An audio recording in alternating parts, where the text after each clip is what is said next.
purpose. No one can create your purpose for you. No one can tell you who to be.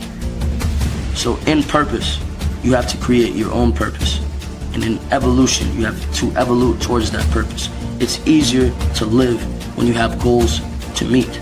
You understand? If you have goals to meet, then you don't feel so voided, and you understand why every day you're looking at this person in the mirror, because that is the cool part about the game. You get to be anybody you want to be.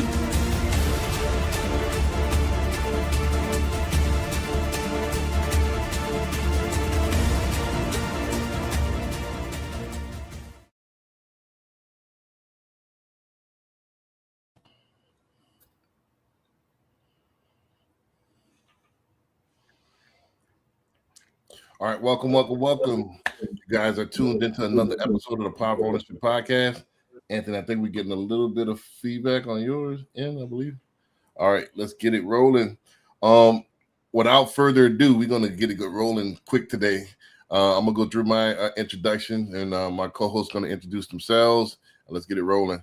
Yeah, my name is Brandon B. Dixon. My NMLS is 1541210. It's at Billionaire Loan Officer on all social media. Please follow me, like, subscribe as well. You can go to my website, www.applywithb.com, if you want to book me for a consultation or if you want to apply for a mortgage.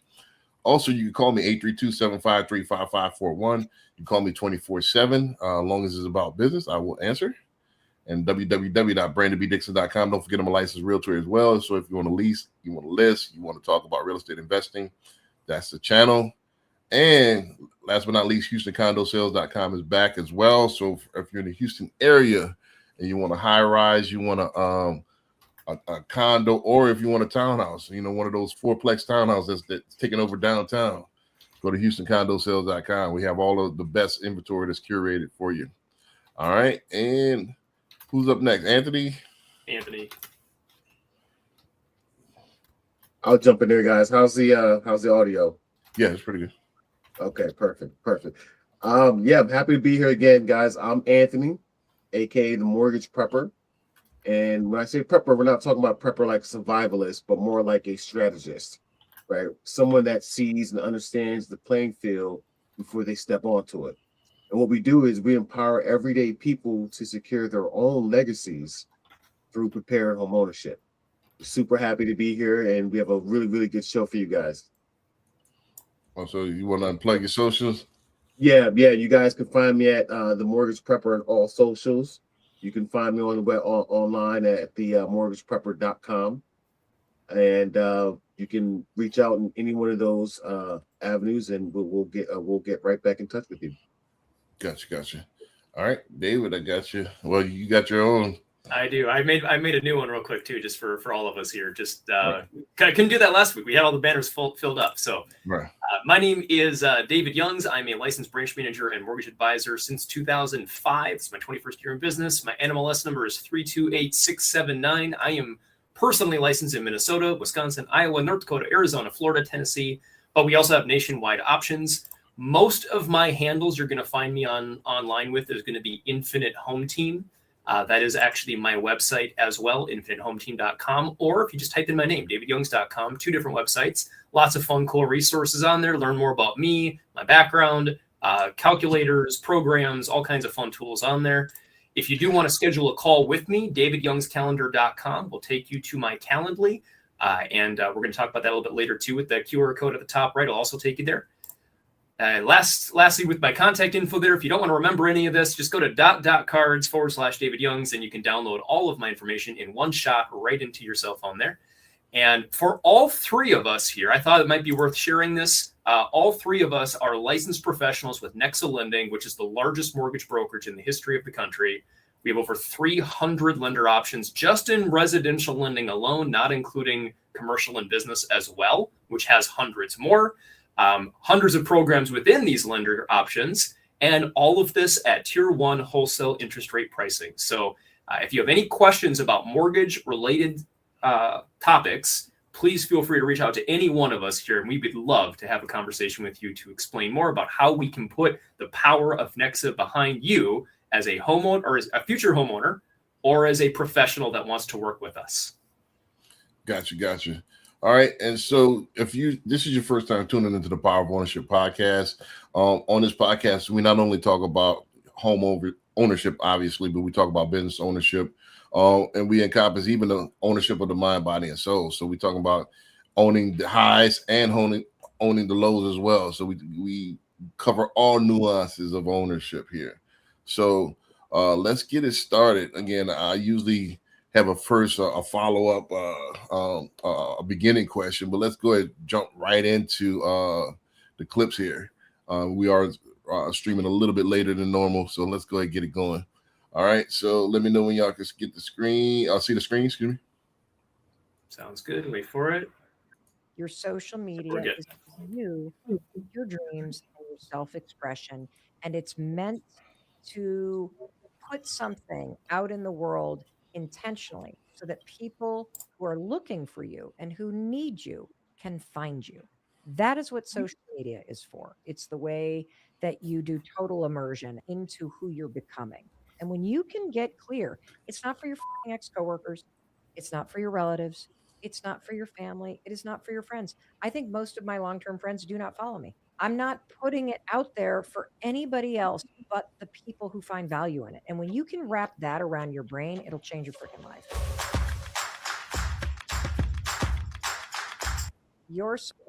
All right, so I just wanted to make sure y'all got the first part of it, because I kind of cut the first part off. So she was saying social media isn't for your friends, it's for the people that you're meant to serve. So that's one thing that changed since the beginning of social media back in the early 2000s. It was a social network, and just that is for your friends, impress ex-girlfriends and impress ex-classmates and stuff like that. It's changed now. Now this is not only a business that people are making millions of dollars off, but it's also the marketing for your business. It's the main component of marketing for your business now. So it's integrated with business now. So now it's about what audience am I trying to serve? So it's totally changed from where the nucleus of where it was from. Now it's evolved into something else. You guys want to comment on the clip and kind of go into it a little bit? Do you want to maybe just hit the next question? Because I feel like that'd be the best way to approach it. Right. Well, yeah, we could go ahead and get straight to it. Do you agree with that statement? Should creators start worried about what their friends and family think, or is there still value in creating content for the people who you already know? Yeah, I'll jump in there. I'm actually fully on board with Mel on this one. Right. Here's the thing. My content isn't for, the people I grew up with, the people I went to school with, right? It's more for the person scrolling at 10:45, 11 p.m., wondering if they'll ever own a home, right? That's who I'm showing up for. Now, is there zero value in friends and family seeing it? Of course not. They're often your first believers. They're your first shares. But if you're building content around what will my cousin think, you've already lost the plot. It makes me think of Alex Hormozi. You know him, Hormozi, however you want to say it. He says almost the exact same thing. Authenticity sells specifically because you stop performing for the room you already know and start talking to the room you're trying to reach. Right. Good comment. Honestly, when years ago, when I remember the first time someone told me, and this is a long time ago, you really need to be posting more on social media. And I'm like, I don't want to bug my friends and family with all this content about mortgage and real estate. Like, I feel kind of cringy about that. I didn't want to post that stuff because in my head, I'm thinking, these are the people following me. Those are the people that are going to see it. And I want them to know, hey, we got to hang out with our friends here, our dogs here, like our family here. Like, I wanted that to be the content. But what I've started to realize, I think in more, the last couple of years here, especially as it's continued to evolve, and we're going to get into this topic deeper here, is the industry has changed. The entire algorithm has changed. The social media experience, the way people view this stuff is just different.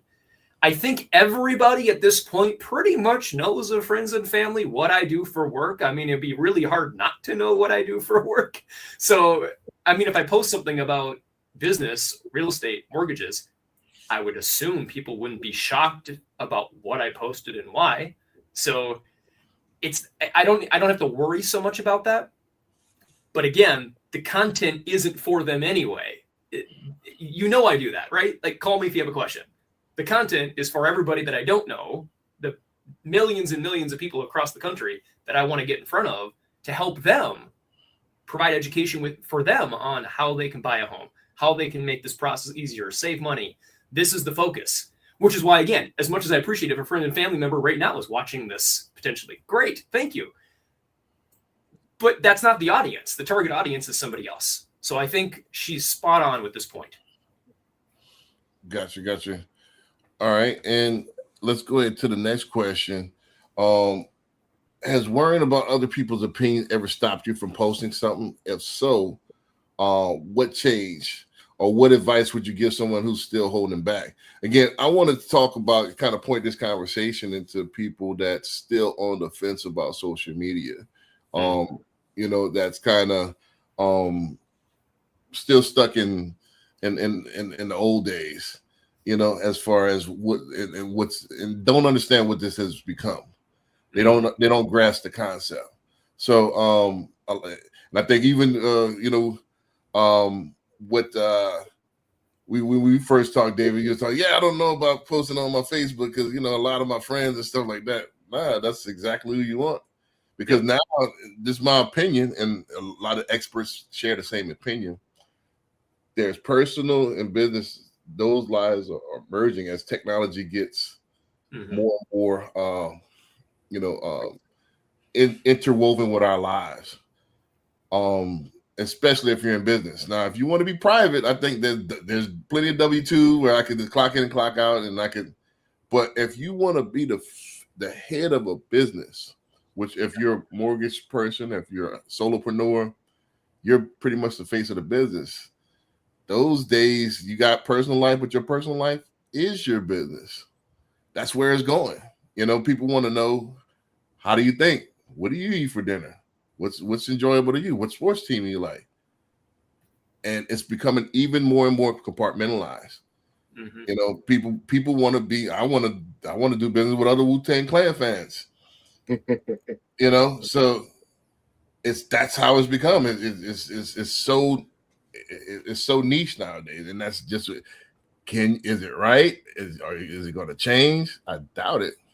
So you can either adapt or die. So back to the question. So have it ever stopped you before? If so, what's changed? I want to say yes, absolutely. It has stopped me many, many times. I have overthought. If you don't know me, I overthink everything. So I have overthought every post every time.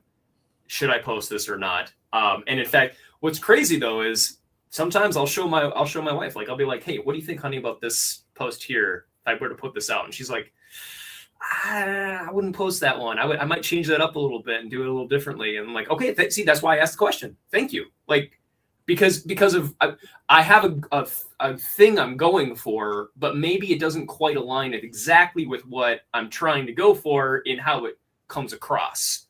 So I think there is a little bit of a balance there there are people that are too real. Maybe we've seen those posts of live videos where they're so real. It's like, oh, this person is just flat out offensive, or they're way in left field here, and it is nothing to do. I have no alignment with this person at all. I think there's a balance there. Isn't that part of the brand? Even if isn't infamy, the base word is famous. Sometimes yes. Like I think of one of our videos coming up isn't it Gary Vaynerchuk? He's one of our guys who we're going to watch tonight here. He is known for being a little bit brash, a little bit offensive, but he has good stuff. He's real, and it makes sense, and it hits home. Right, there's a difference between these IRL guys that's showing everything, them brushing their teeth, them going to dinner. Yeah, to me that's weird, but whatever. I mean, to each their own, right? It's today. This is 2026, 2027. that's today. The IRL guys, that is a even Drake this week. Anthony and I talked about earlier. Drake this week launched his Kick, and it's probably the most viral thing. All of the whole thing is it got the internet. It's because he did Find My Wife. Like he did a what is it 20 versus 1? What did he do? A 3 versus 1? Mhm. He did some type of bachelor type of show. Yeah. On his live, and it went crazy. Every other post you see is about his Kick. That is today. Wow. So, by the way, for anybody watching, IRL means in real life. right. Just hashtag for those that don't know, because there are probably a lot of people that don't know what IRL means.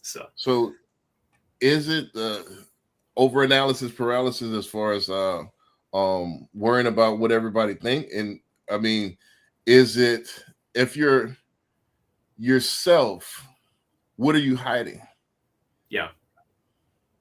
Yeah, I mean, honestly, I think, for me personally, yes, I was worried about opinions and everything. It kind of prevented me from posting and sharing the things that made me human, right? Mhm. Because I didn't want to be the sob story guy or share things that may not really have a business lane per se. But then I realized that, that's exactly the stuff that creates the bridge that makes people trust you with the biggest financial decision they're going to make in their life, right? And my advice to anyone still kind of holding back is that's the stuff that you really want to lean into.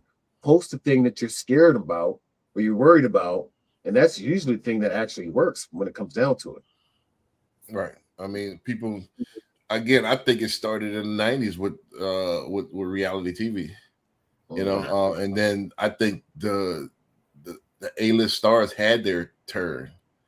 It was the art, and I think they still have a niche, which is Broadway, and but I think it's going to common folks. Like people want to see everyday regular people. It just is what it is. I mean, the advice I would give somebody holding back is stop. I mean, if you want to be successful in business, I don't see another way. Possibly you could do some analog stuff, but I don't think you could be global if you're not online, if you're not embracing social media. I think you could possibly win a local community, by word of mouth, but even that's going to be tough, because I was talking to somebody this weekend. I hope he's watching this. He's like, yeah, I'm going to go knock my whole subdivision. It's 2,400, and I'm going to get at least 100 people to answer. They're like, really? So in Texas heat, they're going to come outside and talk to you, and they got a Ring camera. I'm going to look on my phone like, what do you want, guy? Yeah, sorry, you can go ahead and leave the door tag. I'm not coming outside. As much of these weird videos they got going on, the cringe videos with the guys ringing the doorbell. I'm not somebody I don't know. I'm not coming. I'm 6'2". I'm not coming to the door. Somebody I don't know. Mm-hmm. So if I do, I'm coming with the gun in hand. Like, all right, what's going on? All right, hey, I'm already suspicious. I'm on high alert. Is that just because you're in Texas? Well, Texas, they do have what is it? Cross the threshold law. Yeah. So yeah, Texas is different, but yeah, I'm just suspicious. Like, who you come into the door unannounced? What do you want? So it's like it's changed. Back in the day, there were door-to-door salesmen. That was a thing. Encyclopedia salesman, vacuum cleaner salesman. That's gone. It's changed. They used to have a phone book too. Used to have pagers. All it's gone. It's all changed. I will just point out, as somebody that does this literally every single week, I will tell you, it has definitely changed. But you still find people. I mean, again, everything works. Nothing does. You do it enough. You do it the right way. It still works. It's just for now. Let me ask you this: would you invest in a taxi company right now? No, because it's changing. Absolutely. Right. Would you invest in let's go ahead. Popping up everywhere for some reason. I don't know. Right. So let's go ahead and invest in a beeper company. Mm-hmm. How about let's go ahead and invest in like one of those plain billboard companies. Let's do that. Right. Same thing. So it's things that have changed. What about pigeon? Let's just wrap notes around pigeon.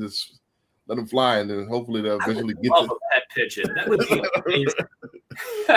You know, so certain things just have become dinosaurs.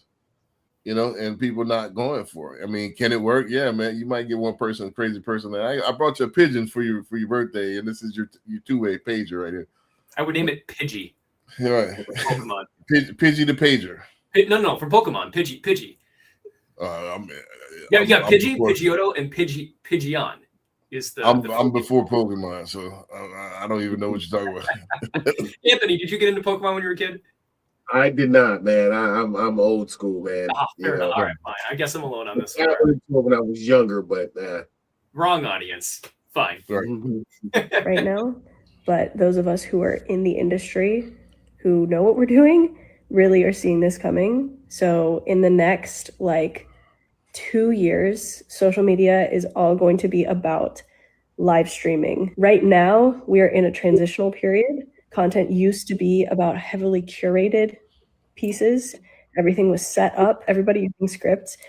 We are now in between that and live streaming. So what does that look like now, especially for business owners?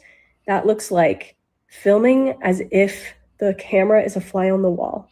It has to be authentic, it has to be in the moment, and it has to have value so that people can trust you and they feel like they just snuck into an extremely valuable conversation between experts. So where social media is headed, this is something that nobody is talking. Right. So I think, and based on what the experts are saying as well, live streaming is going to be a norm. Mm-hmm. I think with the Meta glasses we talked about earlier, Anthony and I think there's these ones that you wear around your neck like a medallion. There's GoPro, there's all of this stuff. There's cameras everywhere. It's going to be to where everybody has their own real life Truman Show. Pretty much.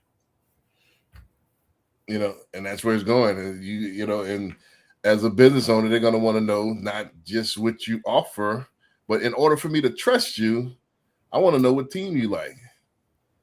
I want to know, you know, or do you serve the community? Which is good because I said this on the earlier. If you look at Power of Ownership podcast 7 years ago, I talked about we need to be more responsible in how we spend our dollars and have the whys aligned with. And I want to spend my money with people that has the same values as me. Mm-hmm. And that's where it's going. The technology allows us to, before you couldn't, you didn't know. Now I can, you know, and that's where it's going. So I can make my choices now, and the consumers are more educated. Before, and I'll make this last point, and then I'll go to the first question. Before, there was a stigma against used cars because there was used car salesmen because you didn't know all the facts. Then all of this technology came out, Carfax, internet, where, you know, Kelly Blue Book, boom, where you know what type of, the customers became more educated and they make better decisions. You know, instead of gouging the customers, now there's there's thin margins in vehicles now because the consumer's educated. Car dealership adapt. Now they went to financing and stuff like that. Yeah, but they adapted. That's where we're at. Consumers are getting more educated. I want to know who's the CEO. I want to know, what does he do? Is he anti my values? Then I won't do business with him. There's also other people that I could do, and it's easy at the snap of literally a tap of a button. I can do business with anybody. That's where it's going. It's not proximity driven anymore. Mm-hmm. Does that make sense? So to ask the first question, do you think she's right that live streaming is the future of social media, or will edited, highly produced content always have a place, and why?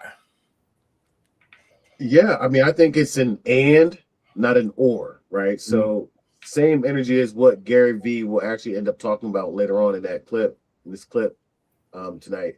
Live streaming is where trust really gets built in real time.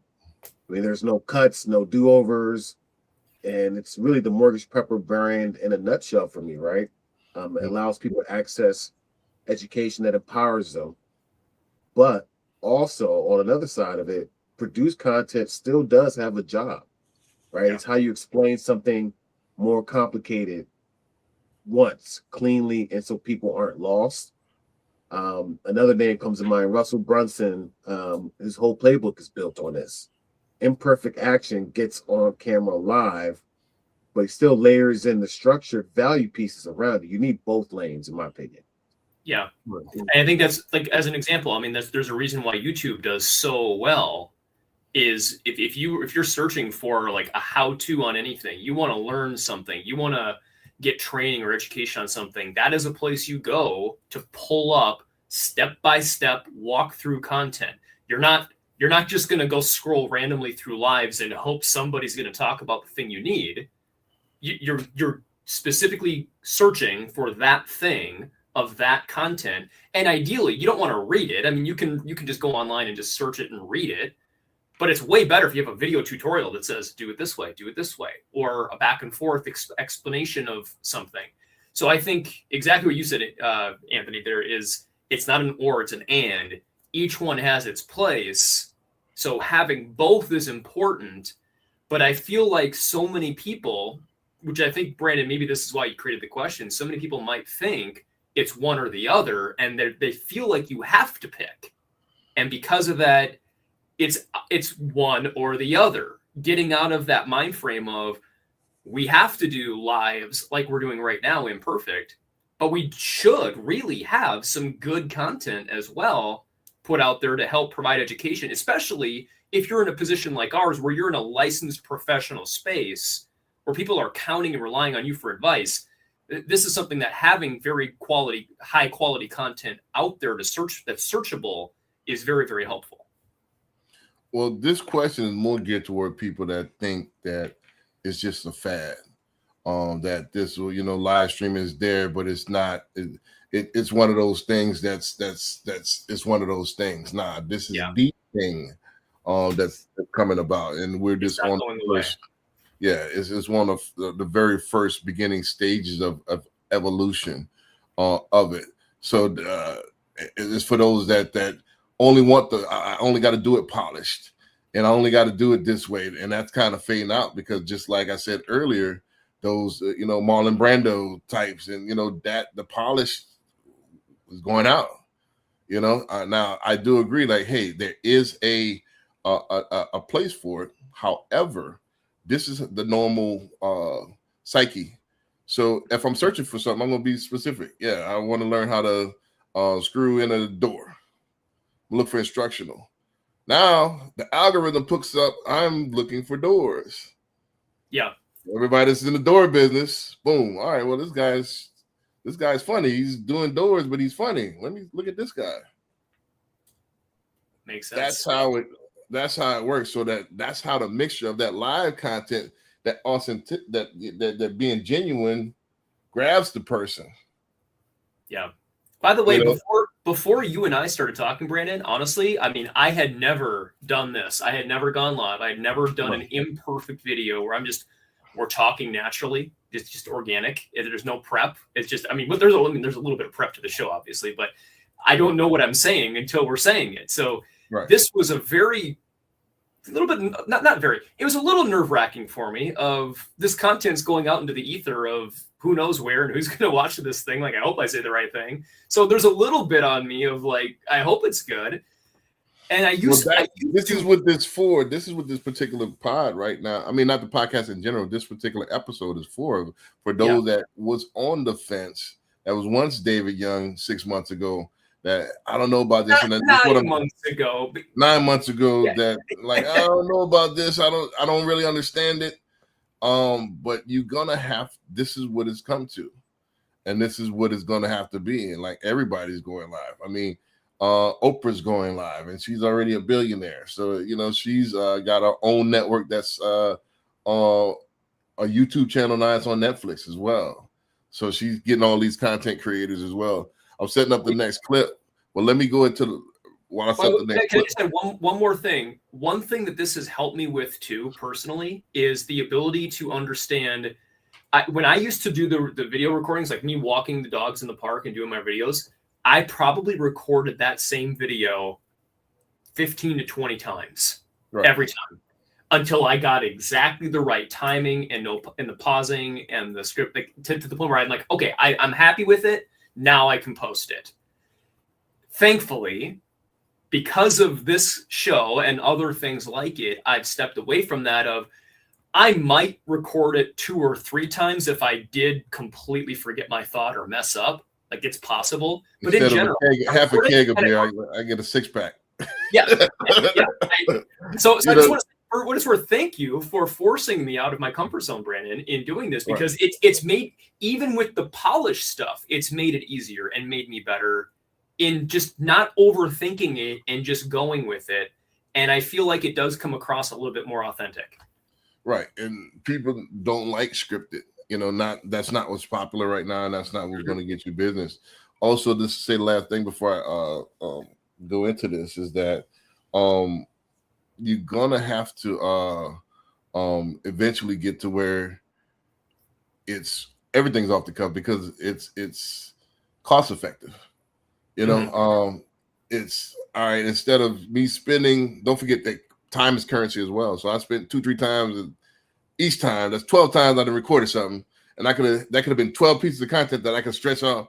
So it's just the time, it's the output now. Yeah. You know, so it's like we don't have the time to really do it over and over and over again. You know, let me ask the question: if someone refuses to go live because they're afraid of being judged or making mistakes, are they putting their business at a disadvantage, or is live streaming being overhyped?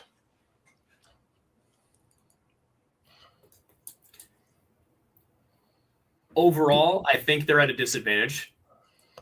Though, remember too, your first few are going to suck. They're going to be bad. So like, just be ready.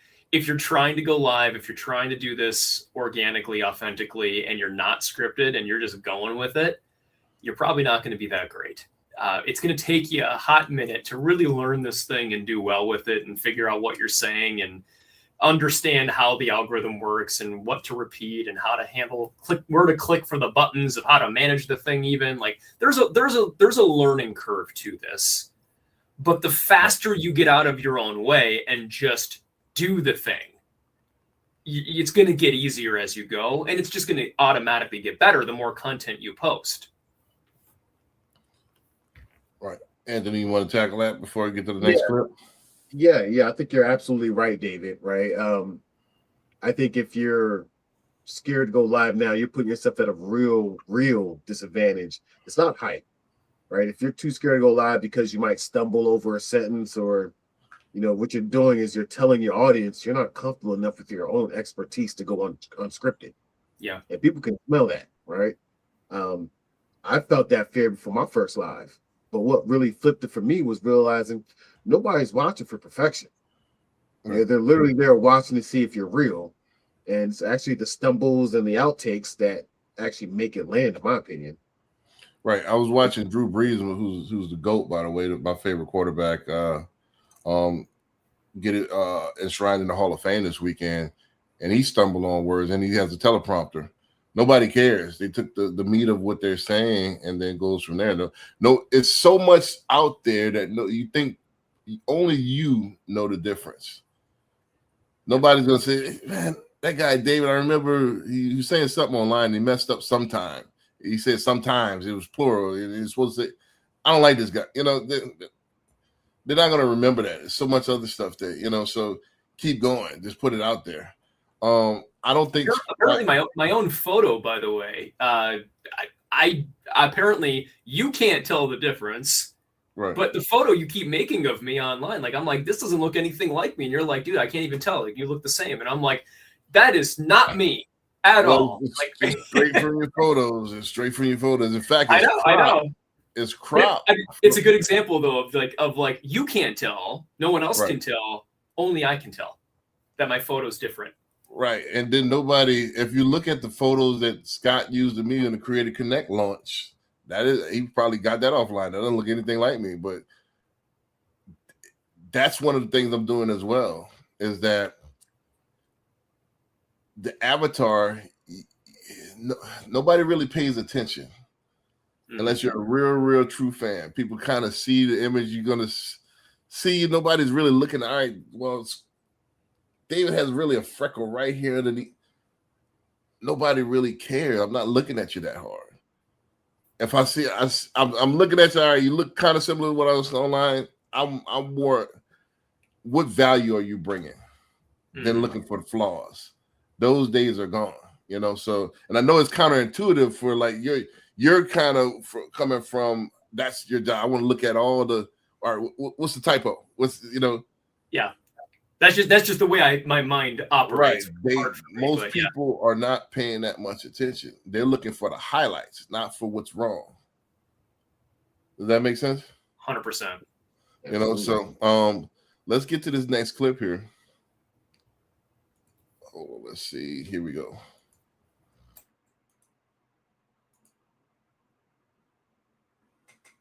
Most creators do not even know that the ground is literally shifting under their feet. So let me break this down in a way that will actually make sense to you. Phase 1 of social media was like genuinely social. So this was news feed culture, horizontal videos, long form edits. You had to know how to film, how to cut, how to upload, all the things. The barrier to entry was real. We weren't here for viral content. We were here for our friends. Phase 2 was the vertical video exploded and everything changed from there. It was short, it was fast, it was loopable, trends took over, CapCut made everybody like an overnight editor, and the algorithm became the main character, not the creator themselves. And for a while, honestly, it worked. Copy-paste content completely ruled the internet. But now, phase 3 feels completely different. The attention economy is exhausted. Audiences are burnt out. People can smell recycled content from a mile away. And you are seeing a new class of creators rise, not because they're trendy, but because they are unforgettable. In this new era, you are going to need like one of 3 things: either a voice people trust, a perspective they've never heard before, or a creative approach that cannot be replicated. Pretty visuals are not enough anymore. Aesthetic alone cannot be your strategy. Nobody cares about perfect edits if the message is empty. Some people are calling this like the death of the influencer. And I don't think it's the end. I think it's like an evolution. We're moving to more depth towards creators who think, towards creators who teach, provoke, challenge, like they entertain, but they also transform instead of just like simply filling space on a feed. And maybe this is the beginning of like a quality renaissance. Maybe it's the pendulum swinging back from noise to creativity. Either way, one thing is abundantly clear. What people consider good online is shifting, and the creators who adapt to this first are going to win in this next era. And if you need some extra help with Gotcha. I always pride myself on being on the cutting edge. I know I'm probably 6 years ahead of time, but eventually the game is going to get to where I see it going, which is I've been saying this is going to be the ones that have a unique perspectives, and the voices are going to, and it's personality driven. You know, anybody can sell mortgage. That's why I disagree. And I think, you know, Scott does it different than I would do it, you know, because it's basically recycled content. I'm just saying something. Well, what's the personality? What are you teaching? Who are you? What are you doing? That's where it's going. You're gonna know who Brandon B. Dixon is. You know what I stand for. You know what I do. You know my sense of humor. You got hours and hours of content on me. And I have a unique perspective on stuff. I sell ownership more than I sell mortgages. You only hear me talk about mortgages on TikTok. You know, because it's boring. You know, people want to get. It's one of those things that they have to do, not they're running. Oh, I want a mortgage. Yeah, let's get it over with. Let me get the best deal and then go on to the next. And they want to talk about something else. So it's not I don't get the mortgage. Mortgage. It's not enough, you know. So that's why to say to be the king of that hill, such a small hill, nobody cares about mortgages. It's one of those things that you have to do. Let's talk about the gastric bypass. Let's talk about that. You know, that's something that you might have to do. That's not something that you want to do. It's something. It's in that wheelhouse. Am I making sense? Absolutely. I was going to say, I think you still need to get one of your puppies out and hold the puppy out while you're talking mortgage, and that'll really help. Right. The only thing about that is I'm moving my hands so much. I'm checking emails with the left hand. Don't forget, I humor people a lot of times. I'm doing 3 or 4 things at the same time. True. So right. So I'm liking. I mean, not liking, but I'm waving hi at everybody that comes in the chat with the right hand, the left hand. I'm checking my emails. I love it. You know. You want to hit the next question before we comment on it? The thing is, I want to say this: the era of copying trends is ending. Original voices are becoming the competitive advantage. So the question I want to say is, do you agree that people are getting tired of copy and paste content, or will trends always outperform originality on social media? Yeah. I mean, I think people are honestly, they're probably exhausted at this point, right? And I don't think it's even close. This is literally the biggest opportunity I see over the next year is raw, non-traditional content. I mean, let's remember that clip. She was coming to you in her bedroom, in her pajamas. Now, she had the full face beat down. She had the full face makeup on, obviously, but that simulated raw, non-traditional content, that's where things are going. For me, that's me, because as mortgage lenders, we know time management is everything, right? Brandon just talked about how we can't spend time making things perfect. We gotta keep moving. So for me, that means, hey, I've got to cook, I've got to eat, I've got to work out. When I got to go tend to my garden, I'm growing my herbs and some of my garden. I'm gonna be talking mortgages while I'm cooking, while I'm gardening, while I'm working out, taking my walks, right? And that's not really a gimmick. That's just me refusing to be just another, suit talking mortgage, rate, right? I think trends will always get you a short little spike in whatever algorithm, but originality is where you get remembered. And I think that's where it's going over the next couple of years, right? Yeah. To be honest, I'm excited about this. Because literally the day that I saw people repurposing content and then getting tens of thousands of followers just because they reposted something or did the talking head thing where they're underneath, like pointing up, I'm like, this is so stupid. Like it's so ridiculous that you're literally getting followers because you're reposting someone else's original content. That's so, is it inauthentic? Unauthentic, right? Unauthentic. Yeah, it's so unauthentic. Be you. Post your own stuff. Let them go post their stuff. You post your stuff. Stop doing this. I'm going to feed off of somebody else and be a leech. The moment I saw this trend start happening, I was just irritated and it just kept going. And I'm just like, this is so terrible. So I am so happy and excited that we are moving back towards, hopefully everyone else is feeling the same as me, of like, I'm getting sick and tired of it. I'm kind of exhausted. I want to see some original stuff from the person that I actually like, trust, want to get to know and learn from, not something I saw 10 times from 10 other people that are just continuing to just repurpose the same thing. So yeah, I'm so beyond level 2 and ready for level 3 here. I think it's a combination of both. I think talking heads and don't forget, let's put it down to let's break it down to the molecule. Sports commentators are repurposing content. Good point. They're talking about the game, and here's the highlight. This is what LeBron did. This is what Tyler Shuck did. This today. Look at how he threw it. That's all they're doing is commentary. And commentary has a place. They're going to take content, anything from battle rap to news clips and stuff like that. That is a form of content. Can I qualify that again though? Sure. I'm not talking about there's a 10-second clip and then there's a 2-minute explanation of let's break this thing down. I'm talking about just you're literally repurposing and just doing this the entire time. It's that kind of stuff. I'm like, that's what I'm getting. That still has a place because people want to see certain people's reaction. Reaction clips are still a thing. Not saying that it is going completely away, but I think personality. Part of the personality is I want to see your facial expression. I want to see how he reacts to this. I want to see how he reacts to it. I want to see the slick comment that he says. I follow this guy Cove World.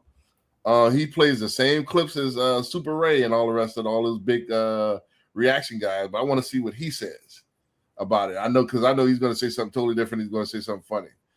Super Ray is going to probably make a rap to it, and and then he's going to say something funny as well. But I want it's two different, same clip, two different reactions. Sure. So I follow both of them because both of them going to be hilarious. So that has its place. But Right. however, I definitely feel like it has to be a fine line. But like you said, you go to that guy for his personality, not his. Right. It's more like, hey, I want to see what he says. Yeah, you want to see his presentation of his own original personality in relation to that content. Right. There's still authenticity tied into it, which is why even if there's very little, literally it's a facial expression, there's very little going on. Sometimes that extra little level of authenticity can help. But I'm really happy that we're moving towards that third level of let's go back to real and less whatever the algorithm likes today of this fun thing that we're trying for a trend. Right. Yeah, regurgitated content. Right. Well, that I think clipping is still going to be there as well. So that's how Andrew Tate blew up. It takes the same clip, and no matter who sees it is any way you can make money off of it. Mm-hmm. All right. So she says creators who win will have either a trusted voice, a unique perspective, or a style that can't be copied. If you had to pick one of those, which one matters most and why? My choice would be the middle one, the unique perspective, something different. Here's the same thing everybody knows. I mean, a mortgage is a mortgage, right? Now, granted, nobody in the entire country has what we have, us three here at Nexa. Nobody. Our closest competitor has about half the options we have. That's how far apart we are. But even still, having the unique perspective, because people will trust anybody. I mean, if they think you know what you're talking about, they'll trust you. And maybe you did something really fun and cool and unique that is different, that's hard to copy for the algorithm of like, you're going to do the exact same clips and music and everything, however you're going to do it. Like maybe you got some really cool editing going on.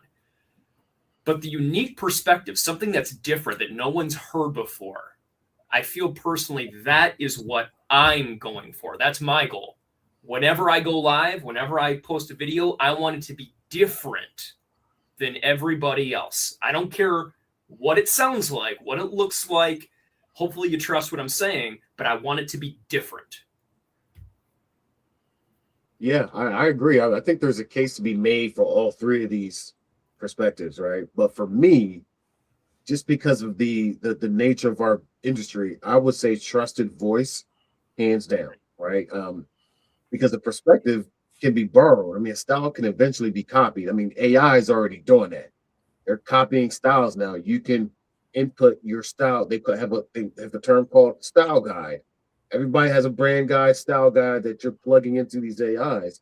So that's not going to separate you anymore, right? But the trust that you earn, one honest answer at a time, nobody can fast track that, right? That's where we still have ownership in our entire brand. And that's power of this podcast, right?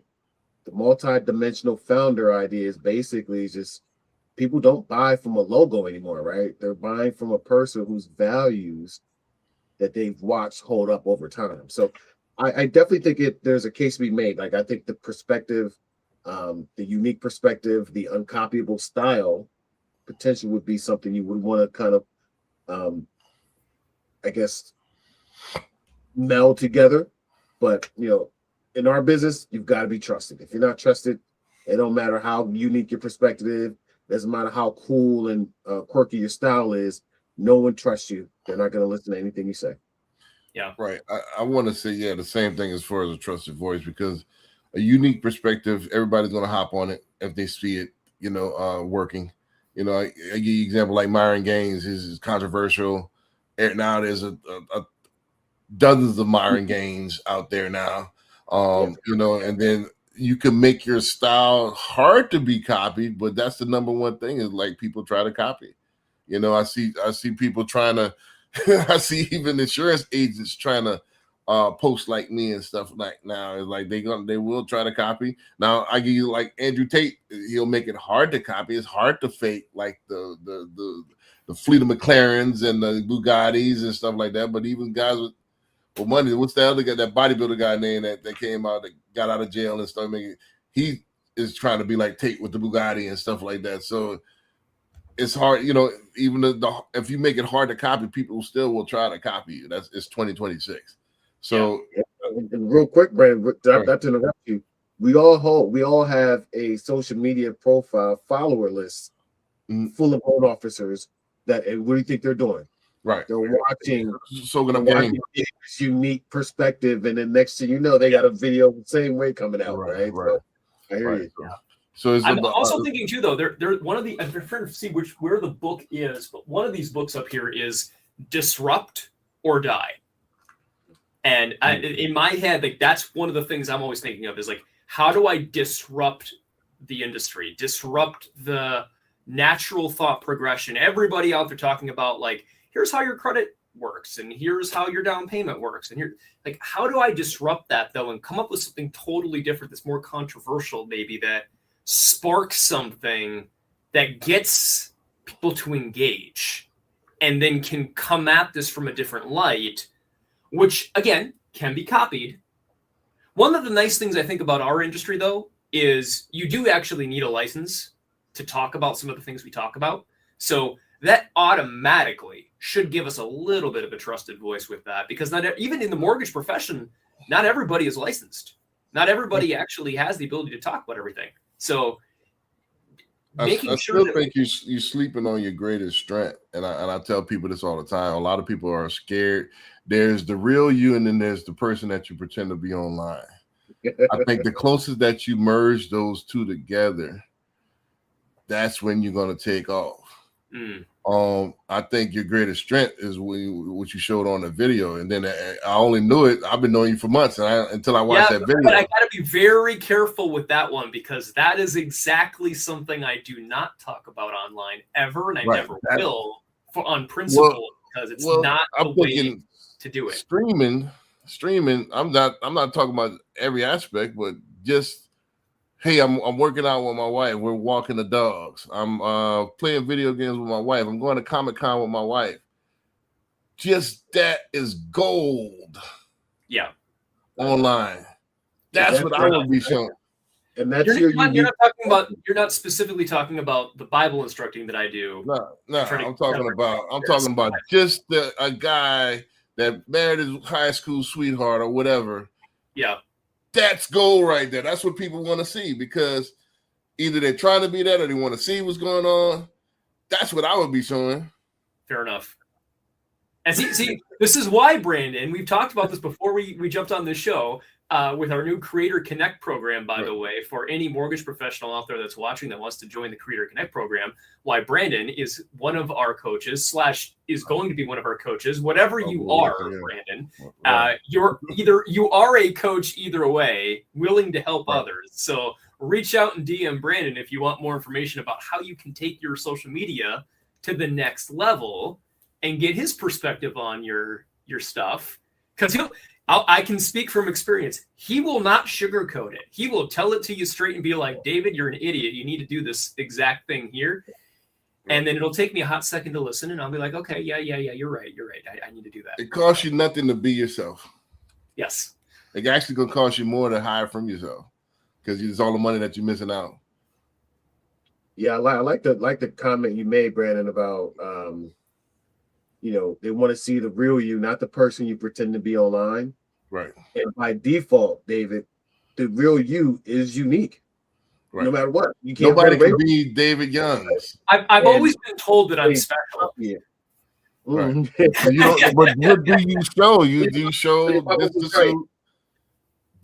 you're behind the scenes as far that needs to be up front. I didn't know until I watched the video. Yeah, we've been going live. Something told me, like, man, let me watch this video, because at first it just looks like you in a suit again. And I looked at a couple of videos earlier. It's probably like, nah, I'm not watching that anymore. So it didn't seem interesting. Like, I don't want to see more polished stuff. So But Yeah. in the By the way, I got kind a of win it. videographer that did that for me. Anybody watching, Right. he's talking about if you go to infinitehometeam.com, there's 2 videos, which you can also find on my YouTube channel, that are me and my wife and just my background and how I got started and all that good stuff. So that's what he's talking about. And apparently, Brandon, for the first time in what, a year and a half, 2 years we've known each other. No, but finally watched I've them. known you, but I didn't know you until I started talking to you about 9 months ago. Fair enough. Because nobody pays attention. I've That's seen true. it. That's true. Yeah. Yes. You know, so you didn't come on my radar until like 9 months ago, I right? appreciate the compliment. Thank you. Right. So, but again, it doesn't like as far as the face card. Not saying anything to get your face. I'm talking about this on. All right, mortgage guy. All right, nothing. But all right, all right. They play video games. They into Superman, Batman. All right, Yeah. Tell me Now, more. In the background, playing Destiny, by the way, but they just stopped supporting.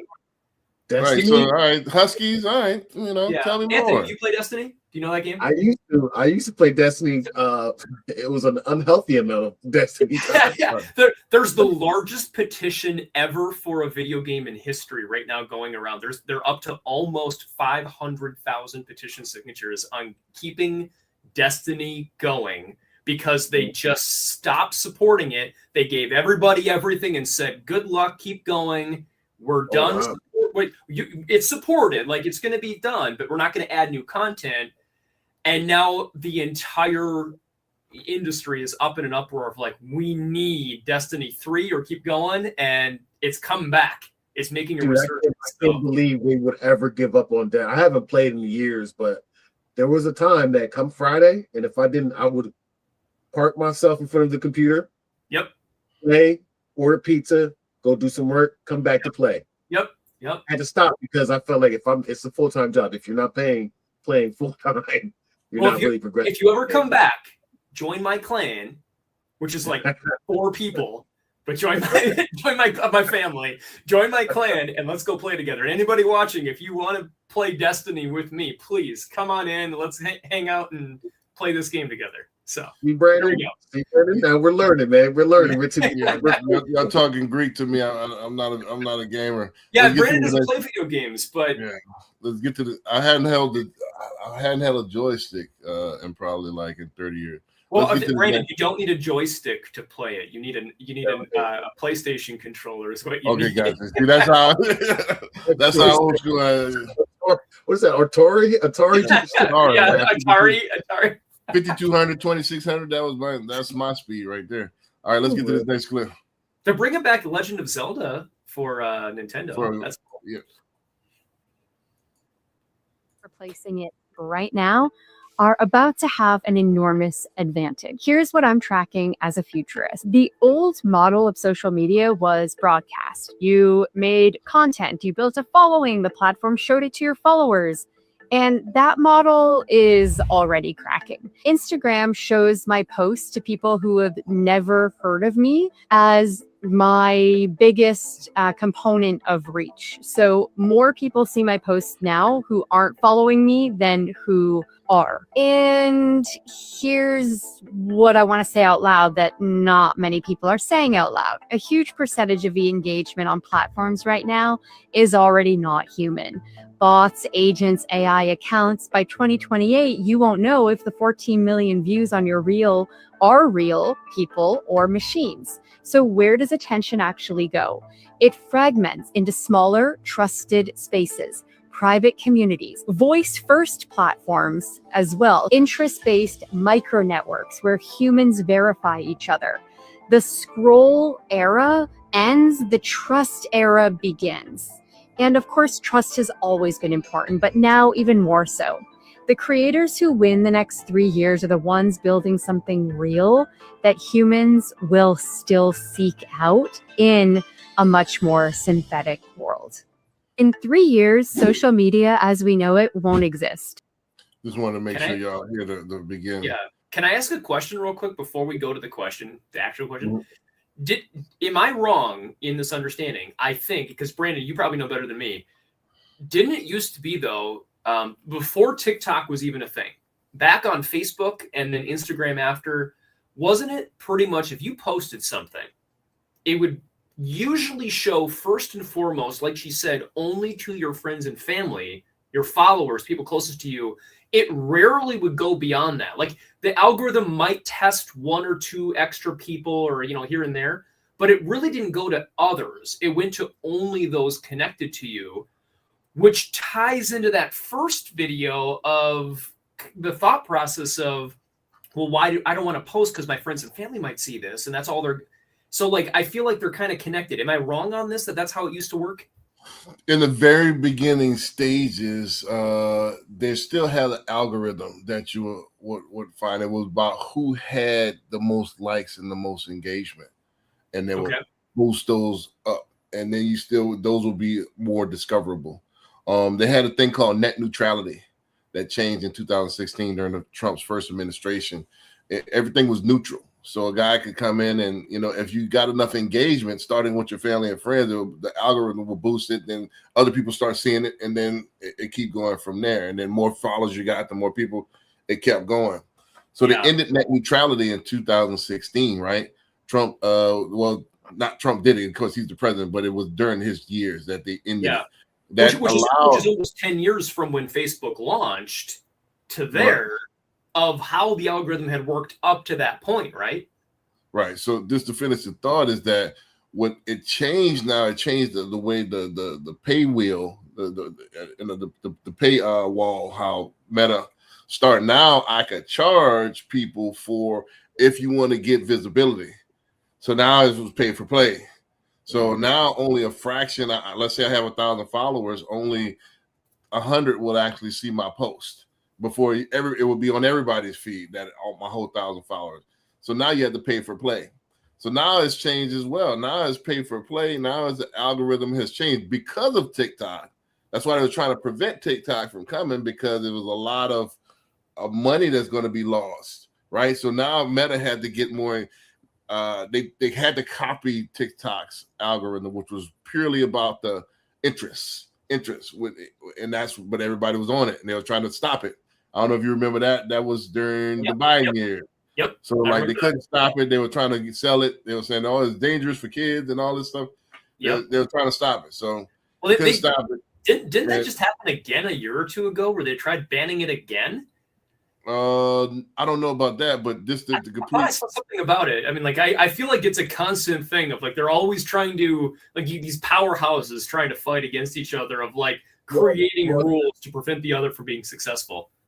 It's the disruptor, right? You have a new disruptor coming in, and then you got someone like, what's his name? Facebook guy, right? He's got a lot of weight to throw around. So I guarantee, allegedly, I'm saying that there's probably a lot of Meta behind. Hey, let's look at TikTok, right? Because they're disrupting the entire platform.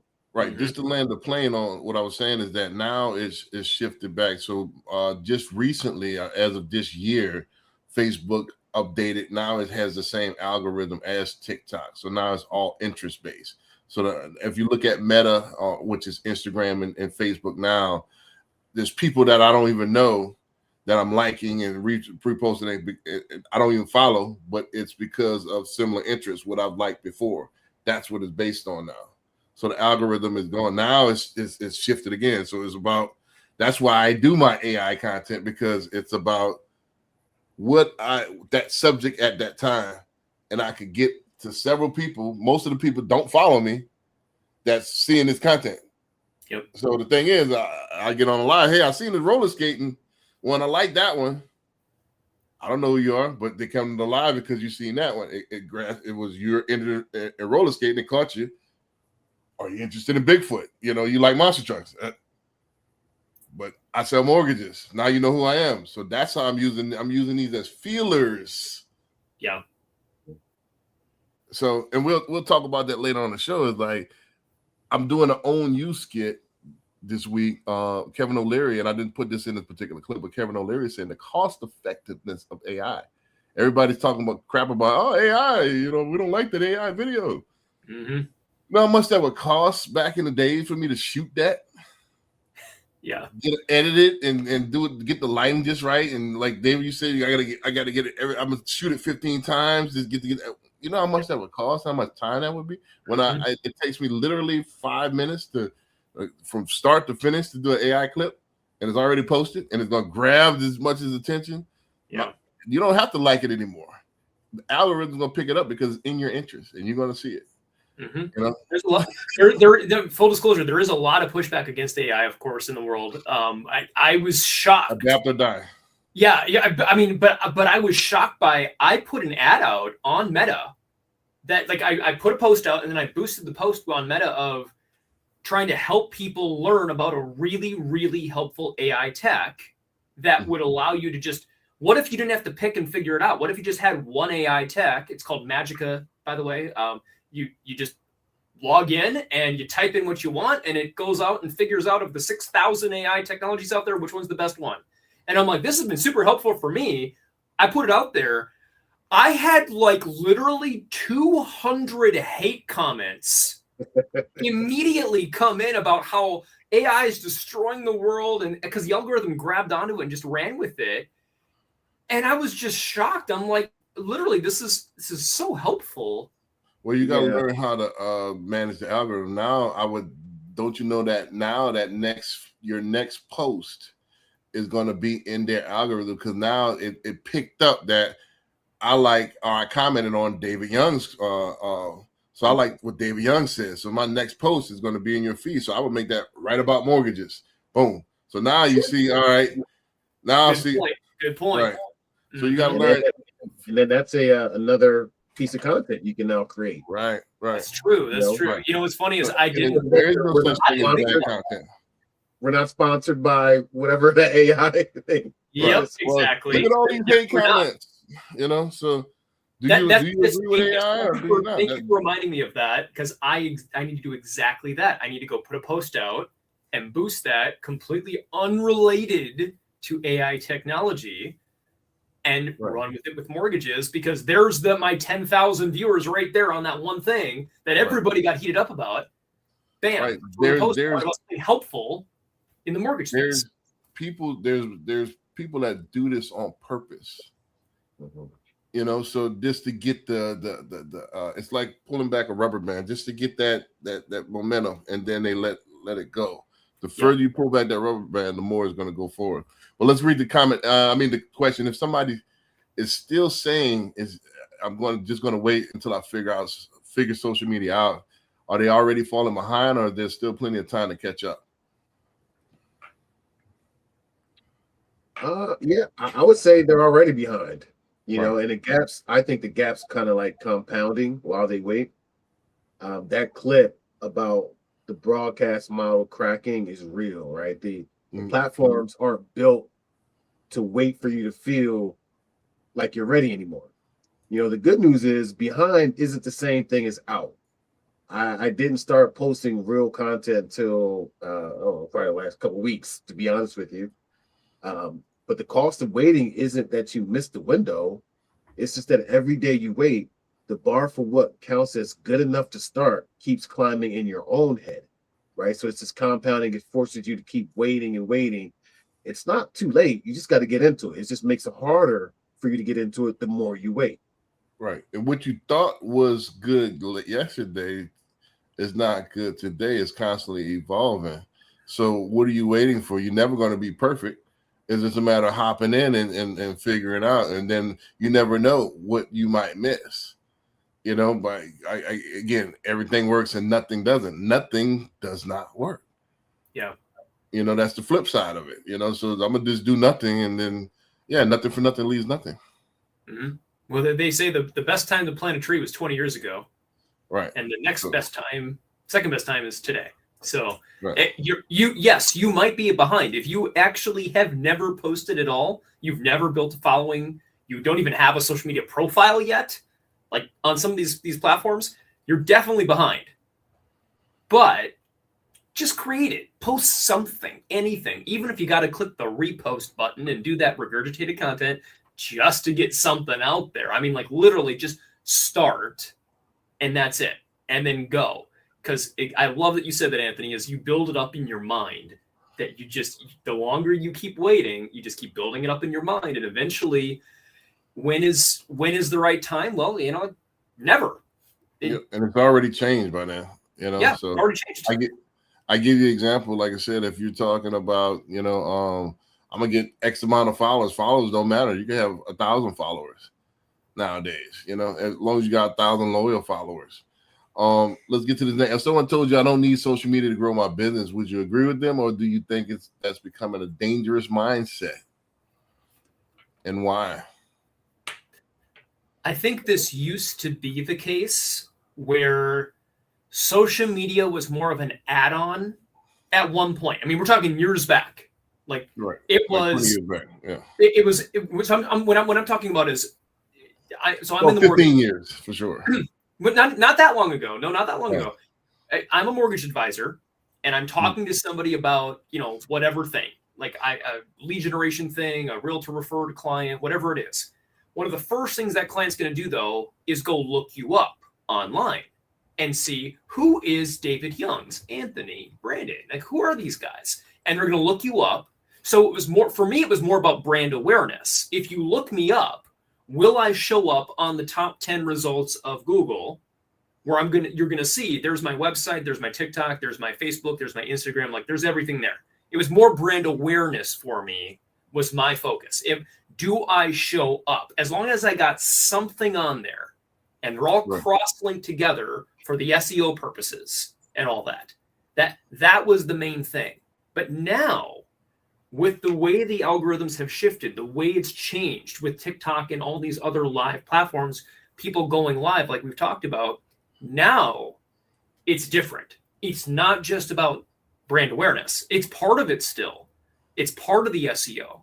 But people are actually going to these places and finding people on these platforms in their decision of who they're going to work with. So it's different than it used to be in the past. And I can't quantify what year that would have changed. I don't think there really was an exact year.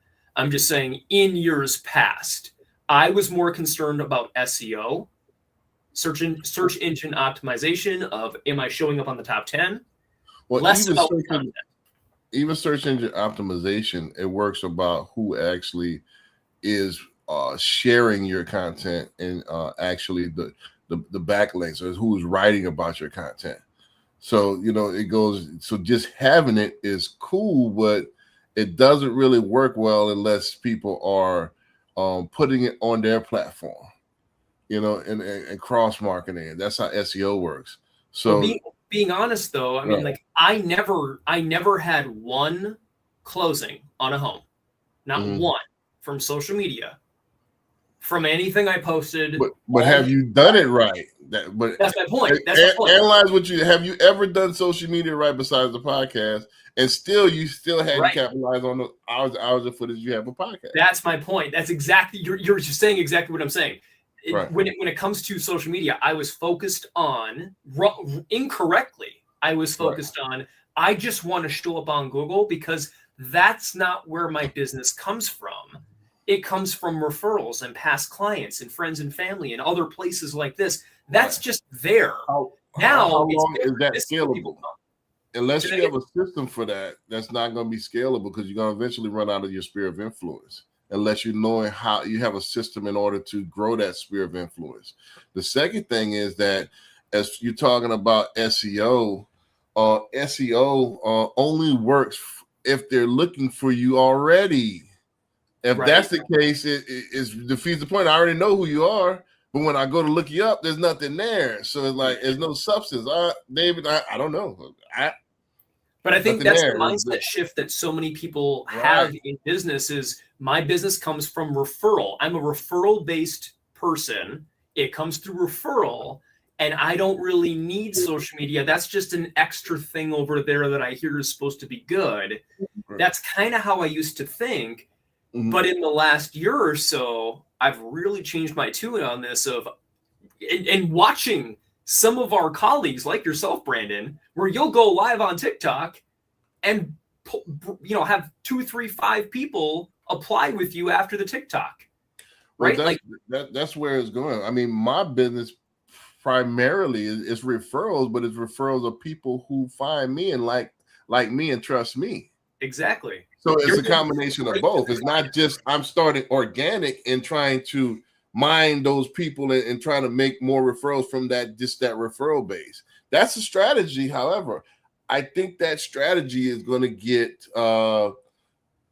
it's going to become old school, the dinosaur, the phone book, the pager, because what's going to stop you in dead tracks is that when I do have that system to mine those referrals, again, they're going to look you up.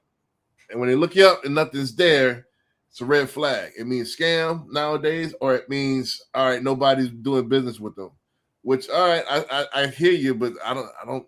Who is David? I looked him up and there's nothing there. I'm still going to argue. Surprisingly, I will go look up professionals because I'm also heavy into recruiting on our side of things. So I'll look up professionals, and I'm just shocked. Like, I can't find you anywhere. Right. I just had literally a guy that like runs a mortgage company. Right, but that's the executive. That's the exact. This is the difference. Infinity Team, you're the face. Mortgage Prepper, you're the face. The HOC, I'm the face. If I'm the face, then I have to be intertwined with social media. If I'm already part of a corporation and the corporation is the brand, and I'm just a middle management guy, I don't have to market. That's a W-2 and job. Yes. That's not the same thing. We're W-2 some of us, but we're mostly 1099. You're an independent contractor, or this is your business in a box. There's a difference between that and what they do. If you want that, if you want to be where I don't have to be intertwined, go get a W-2. There's plenty of people that, if you look at those high-level executives, they don't, because they're not in marketing. Right. But they're not in marketing. We don't have a marketing division. Talking to people, small or big, in production, it's amazing to me how many don't show up at all because they've never even created the profile for social media. They don't have to. That's difference. The difference is we are the business. We're talking about, I'm saying producing loan originators, more you, me, and Anthony, all of us. Like, I'll look you up and you don't exist online. That's what I find crazy still exists in today's day and age. Like, how are you not on these places? You know what I mean? They're dinosaurs. I'll jump in here real quick because it's funny because I came up in the business and there were a lot of old veterans in the game that kind of brought me along and taught me the ropes. And they always said, "Hey, I'm 60 years old. I'm 55. I'm not getting on this TikTok social media stuff. Right. My business is just fine." And they were right. For many years, it served them. They had a system, and a lot of them didn't even really have good systems. But once you build your business to a certain point, you've been in business for 20 years, you don't have to have the best system to still do well, right? But what I noticed was that about 7 years ago, I'll say, things started to switch. I watched it in real time because I was one of those guys that, I'm a private person. I like social media to go watch. I was a professional lurker, right? I'm not sharing anything with anybody, right? I was a very private person, but I started to notice that people, every now and then, a client would call and say, "Hey, I was trying to look you up online," and they told me that they'd looked me up online. Luckily, I had what you had, David, was just the bare minimum to say I was there. My Google My Business, my website, I was good. There wasn't any content. But what I found out was that's where they were getting sniped by the people that did have content. Yep. Right? Because they get in there and they start looking. The algorithm says, "Gotcha. You're looking for houses. You're looking for mortgages. Now let's feed the people that are making content." And all of a sudden, they're no longer looking at Anthony. They're looking at Scott Bentley because he's got, hours and hours of content. And that's how you were eroding your own. Right. And that's how it's happening to people. So yes, I agree. Those people that's entrenched in 20 years, they're going to start fading out because there's sad to say there's more and more funerals every day. So the older boomers are dying out, and the way they did things are dying out. So now the Gen X, that my generation is starting to take lead. We're the old timers now, and we're half of us are on social media, so. And then below us is the millennials. You guys are millennials and stuff like that. All of them are on social media. Gen X and Gen X on down, Gen Z especially. They grew up on the phone. So now, all right, after these boomers get out of the market, who's my next prospect? Who's buying houses right now? It's Gen Zers Right. and millennials. To be fair, I think Anthony and I both are like borderline. Yeah, we're borderline. I don't like being called an old timer. By the way, Brandon, I'm not quite there yet. But well, you're not Gen X, right? Yeah. You're a millennial, right? You're 80 on up, right? Yeah, Anthony, can I? Oh wait, we lost. Hold on. Yeah, there you go. Anthony, remind me how old are you again? Do you mind if I ask that? I will be 44, I think, this year in October. Okay, you are older. I'll be 40 in a few days here, so I'm the baby of you guys. Okay. Right. So you're millennials. So let's get this next clip out of the way here. Well, I think it's a dangerous mind state because those people are dying out that Anthony referred to. You decided to follow. All my followers that I've amassed for 15 years are becoming less important. People that are watching right now that have never posted, if they post a remarkably good piece of content, that piece of content now has the ability to get more views than something I post, and I'm one of the most followed people on LinkedIn in the world. I actually believe the word social media might have to get tweaked. I believe we are now in the interest media era. Not social media, but interest media. Meaning social was inherently like, who is your social network? Who are your friends? We are now in an era where what are you interested is coming to you from the algorithm. That is profound. I would say that social media as we knew it is no longer here. Right. So followers are becoming less and less important. Value and adaptability are becoming more important. So what's happening in 2026 is that what we explained earlier, that the algorithm is similar to TikTok now, where it's interest based. So you don't have to have 1,000 likes. I don't have to have a bunch of comments, which it's still good. It still pumps the algorithm. However, some of my videos don't have no likes. When I look at it, it got thousands of views. So if somebody's watching it, I don't care who likes it. So it's just a matter of it's out there. And if you're looking for any one of the feelers I put out, I want the algorithm to catch it. And it's working because everywhere I go, you see me. Everybody that I touch that's in my Facebook group or Instagram, and if they watch it, it's now in the algorithm. So it's all these hooks that I'm getting to catch people. So that's the thing, it's all about the interest. Let me ask the question here. If this is true, are people spending too much time trying to build followers instead of building valuable content? I think so. I think it's a massive truth, right? And it just isn't a vibe. Like, there's actual data on this now. I was looking at stuff earlier today. Over half of Instagram's Reels reach is going to be people who don't even follow your account. I mean, Gary Vee just said it himself, right? Success isn't really measured by follow count anymore, right? It's measured by whether an individual piece of content actually resonates. Chasing followers is now kind of like chasing a vanity number. Right. The algorithm doesn't even care about it anymore. Right. Yep. It's all about followers do matter for certain things. Like, as an example, TikTok specifically says you cannot co-host on TikTok Live if you don't have 1,000 followers. Like, there's certain rules that you have to hit in order to play the game and get to certain gamification levels. So there is a little bit of truth to, yes, you do sometimes need to push for followers to accomplish whatever it is you want to do next. But once you have enough followers, at that point, it doesn't matter. Like, once you've hit those marks. Yeah, so I'm thinking, like, I think it's one of those things where if you take care of the main purpose, other things take care of itself, right? If you're producing content that resonates, you're going to get the followers. But if you're chasing followers, not focusing on the content, that's the wrong way to do it. That's how I see it anyway. Right. Well, it's going to be hard to get followers without content anyway. It's like putting the cart before the horse.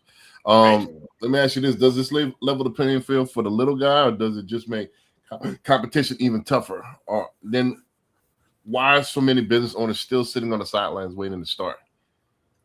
Oh, I love this one. So yeah, I think it does both, honestly, because it does level the field because of nobody, with 0 followers can outreach an account with 100,000 if the content actually connects.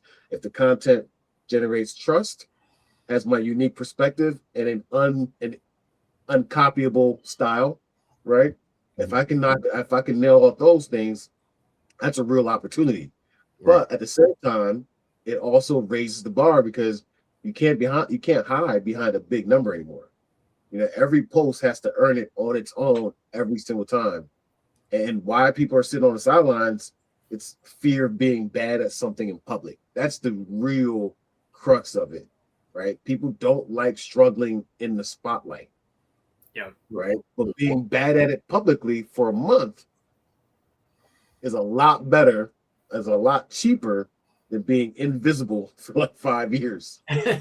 Yes. Well, I think it's two things that you said, Anthony, I want to touch upon. It should make you liberated because it's not about the followers anymore. You got 10 followers, and if it connects, it connects. So it's not the level of success or the measure of success has changed. So can you create something that goes viral? Can you create something that hits and got a lot of like a million views? That's more important than a million followers nowadays. So it's something that connects, and then that should liberate more people because all right, nobody could say it like Anthony could say it. So I could go in and say my same thing with my unique perspective, and it could hit. And then if it doesn't, who would know? They're not looking at all right. Nobody's looking at how many views you got anymore. But at least the content's out there. It's still out there, and they still could discover you from that content. Yep. Yeah, I just as an example, I mean, I don't know if you guys saw the video. So Nexa, if you qualify, they'll let you rent out some of our vacation spots that our owner has. So like one of them is a San Antonio penthouse. So I did a little mini tour around the penthouse, and then TikTok asked me like, "Do you want to boost this post?" And I'm like, "Yeah, why not?" So I clicked the button. I spent like $10 to boost it or whatever it was. It wasn't that much. It was like literally like $10. I have over 11,000 views on this thing, 654 likes. Wow. And I ended up getting like 400 more followers from this one video for $10 that TikTok posted, because apparently that was a video that resonated. And here's the funny thing. Looking back at it, I'm actually really irritated by it because I didn't realize if you watch it all the way through, the music clip that I put in there ends 2.5 minutes in, and the video's like 3.5 minutes long, and then it repeats, and it's so loud it overpowers my voice, and you can't even hear hardly what I'm saying. And I went back and watched it because I had to do it like 2 or 3 times to get it to work right, and I'm like, how did I miss this? How did I mess this up? But it doesn't matter. It still accomplished way more than any other video I've ever made, even though it's one of my least favorite videos to watch because I'm like, I did such a terrible job with this thing. It was bad editing, and I still got the following. So I don't know. I mean, like, it helped me. It was a good lesson for me to go through of like, if a video with music playing over me that you can't even hear me talk somehow still works that well, then why am I overthinking this? Right? Perfection is the enemy of profit. I just put that on the video today, and then I put an AI blooper reel out, and that it got to 1,000 followers quicker. I mean, 1,000 views quicker than a lot of my other videos. Nice. So just the blooper reel. So it doesn't matter. I'm putting out whatever I put out, and I'm gonna fine tune as it goes along. All right, well, this works here, this works there. I'm just gonna put it out. Live A/B testing, just as you go. Yeah, always. It is what it is. Something's gonna happen. So let's get to this last clip here, and let's go ahead and wrap it up. Let's see, where am I? All right, here we go. Can y'all see the screen? Yes. Social media era. Okay. Part one of the thesis, and they're all tied to AI. I think AI cracks the current value proposition of the social media platforms in their current state. So we post because people watch us, right? Whether I'm signaling that I'm single or taken, that I'm employable, we post for human receipt. If we can't verify that I'm posting for a bunch of R2D2s or actual people, that psychology of signaling starts to break. So I post, but what is the incentive? Part two, the better AI gets, especially as it transitions towards voice first, the less I'm going to want to pull out my phone, and it's going to start to break that habit that we formed of opening, swiping, watching, viewing. And I'm just going to say, Alexa, Uber, do this thing. And I'm not going to open and watch. And then the third, AI, it's a general purpose technology like the internet. And these technologies don't mean that we do the same thing just faster or more automated. We do different things. Yes. So I feel like we're on the beginning of something entirely new that will have threads to the social media economy, but it will be unrecognizable as going from cable to TikTok. Couple things. This is already my favorite podcast ever. I would argue that cable and TikTok are not wildly different. Okay. So that's put on a shelf. Okay. Let's go back to the beginning. The value prop. The reality is it will be and, not or. So I don't believe AI bots or agents consuming content eliminates the reality that humans could also consume that content. To your point, if I see 14 million views and I know that that's actually only 300,000, that creates a new micro dynamic. Sure. Yeah. But if the results of what I want happen from the 300,000 people that actually saw it, I'm still going to be incentivized to do it. If I say I'm single and the only people that are trying to date me is an AI agent robot, bad. It's possible. But happens. if it is also going to be people just drowned out metrically, well, then I'm still going to do it. The question becomes, if there is still human consumption, no matter how drowned out in an overall metric, and the actions are executed on by those humans, I don't think we walk away. I think we're at the beginning of the end of the social media era. Right. So my premise is this, like I said, a lot to what David said earlier, a lot of people don't like AI. It's inevitable, first of all. And why not embrace it now? Because it's not going anywhere. I don't think it's gonna, even by people protesting and stuff like that, it's not like they're gonna pack it up and forget about it. We're not gonna use this technology ever again. When has that ever happened? Exactly. So I think besides for as it evolved, I think with Blu-ray, and then they get Blu-ray, and then Blu-ray just when the iPhone it stopped. I thought that was going to keep. Don't forget I owned a video store back then. I thought it was always going to have some type of physical media, but that got replaced by streaming. And streaming media, Netflix and stuff like that. So, but technology always evolves. Now, will it have something else where we could, and I see it coming to where I'm using AI to prompt AI. Yeah. Okay. That's what I've been doing. and then now the next thing is going to be learn what. All right, I already got everything made out. Learn what you like, and based on what you said before, this is what here goes your post for the next week. Yep. And it's going to be ongoing. I think that's what so nobody knows exactly what the future looks like, but people that are willing to adapt always have an advantage. When I about a month ago, not quite, I went out to South Dakota to the Windsor headquarters, Windsor Mortgage, and I think I was the only one from our team that was there, by the way. But we had the number 1 realtor in South Dakota and the number 34 realtor, I think, in the country, that came out physically to speak with us, and she showed us her AI tech of what she's got going on. She has like 10 AI agents trained, all with different names, that all run different tasks, that all talk to each other on cross AI platforms that run her whole business. Like, the way she's gotten to this point is through AI technology.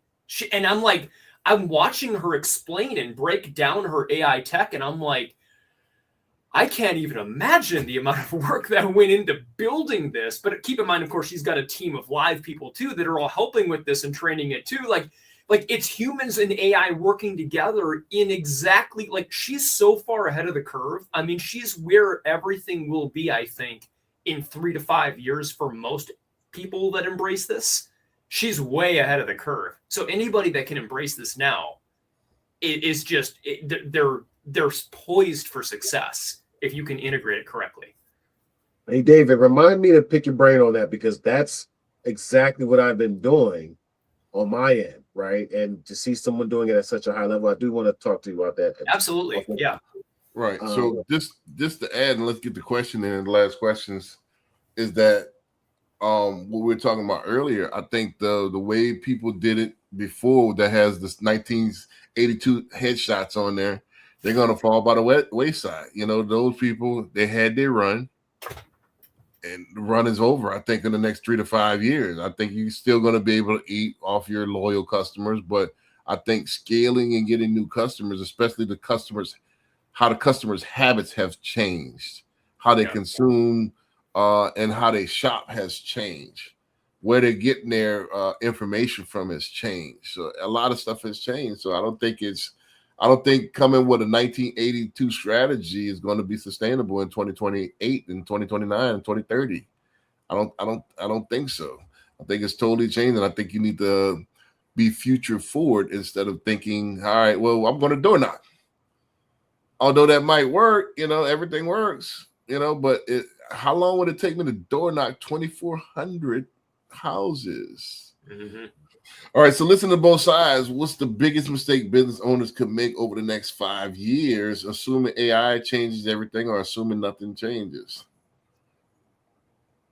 I would say assuming nothing changes easily, right?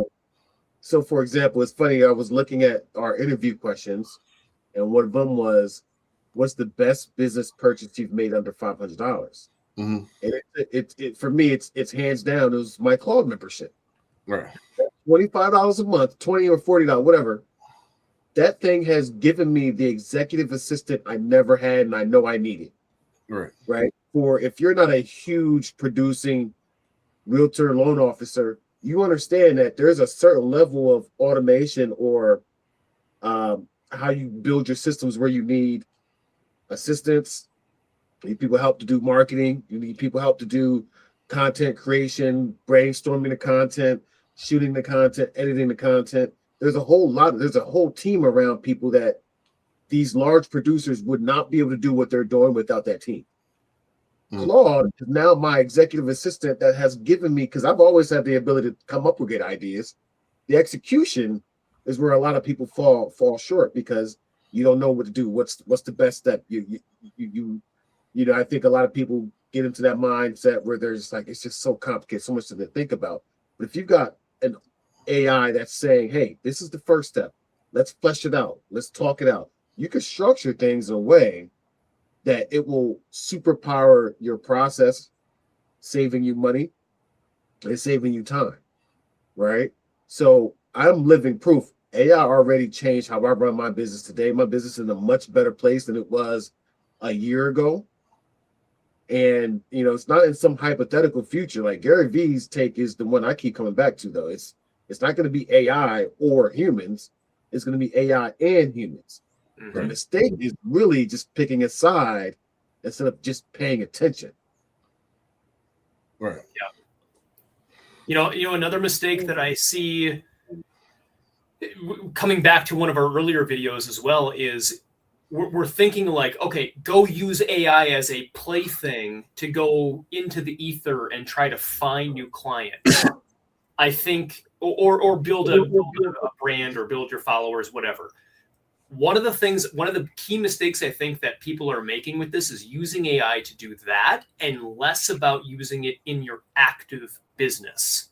How do I improve what I already have? How do I make that better? How do I get in front of my past clients, my referral partners? How do I use AI in a way that makes me more authentic, more omnipresent with everybody that I already know? So you're building the authenticity with AI as an add-on tool to help create that. Not just, hey, go create this cool AI video that goes out into the ether and you hope somebody's going to watch it. So I think understanding the purpose of the AI, like Gary talked about here, of it's not an or, it's an and. You put them together, the better you can cohesively merge the two, the better you're going to see results with. Right. The next question is, regardless of what social media looks like in 5 years, what do you believe will never change about how people build trust relationships in business? I mean, I would say the fundamentals, right? You know, my whole mission is helping people secure their own legacies, ownership.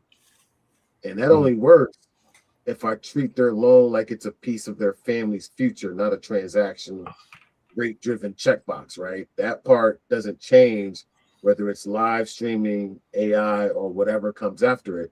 People always do business with people who make them feel like more than a number, right? That you're invested in their growth and their success. It doesn't matter what platform you use to deliver that message, but as long as that's on brand, that's the message, you'll be fine. Mm-hmm. Yeah. I mean, even something super simple like funny enough, today a TikTok creator came in my feed and they said, hey, try this new feature that just came out of like the algorithm's working for you. Try doing this. And I'm like, okay, sure. So I literally created a one question: what's the minimum down payment you need to buy a house? And I just created the question with a music thing. The algorithm did the whole thing for me. I just typed in the thing and then it created it for me and sent it. I've already got like 40 comments, hundreds of views, 40 something comments, but I'm engaging with every single person up to this right now. And I'm going to go back after we're done here and reply to everybody else.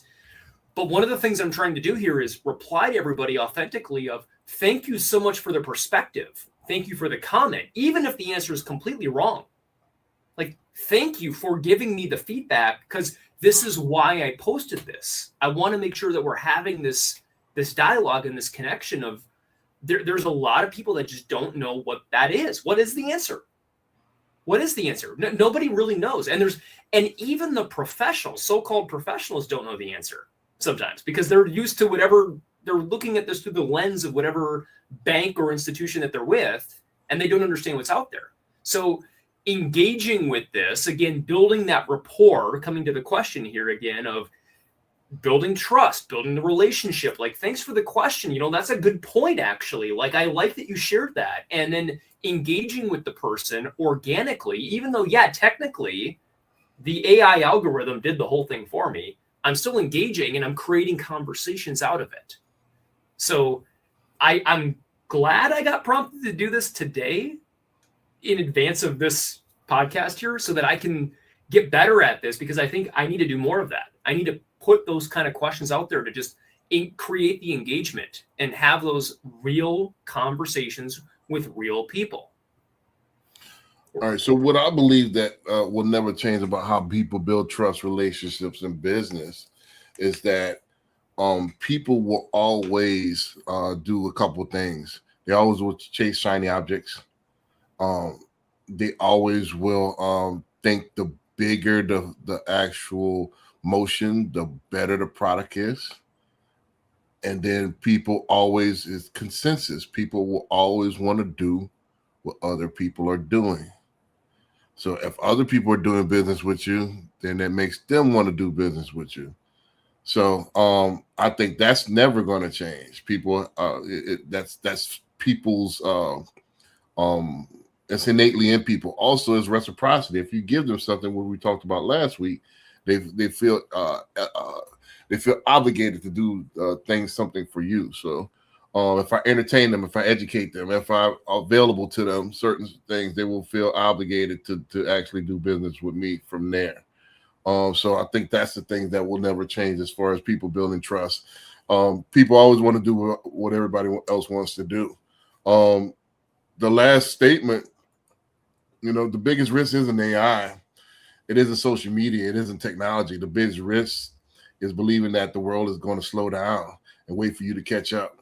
It won't. Ownership means staying curious enough to keep learning, humble enough to keep changing, and courageous enough to act before you feel completely ready. So even though that it looks like a whirlpool that you might get caught up in, you got to jump in. You got to jump in there and get going, regardless of what.